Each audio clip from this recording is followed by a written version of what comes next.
البيت مش حيطان وأثاث، البيت هو روح الست اللي فيه.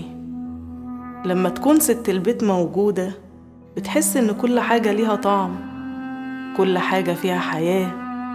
ريحة الأكل اللي مالي المكان واللي بيجمع الكل حوالين سفرتها، صوت ضحكتها اللي بيطمنك إن الدنيا لسه بخير، صوت خطواتها في الصالة، حتى التفاصيل الصغيرة زي ترتيب البيت ولمسة إيدها اللي بتخلي المكان دافي.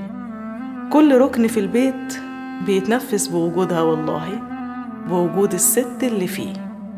الست لما بتغيب عن بيتها فجأة كل حاجة بتتغير، بتلاقي كل حاجة في البيت ملهاش طعم ولا لون ولا روح ولا معنى.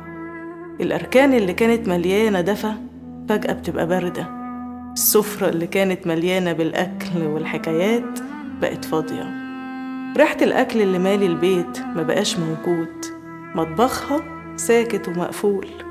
حتى أصوات البيت بتتغير، مفيش حد بيضحكك، مفيش حد بينادي، والهدوء اللي كان مريح بيبقى عبء وتقيل. البيت من غيرها بيبقى زي وردة انقطعت من جذورها، موجودة بس دبلانة بلا حياة.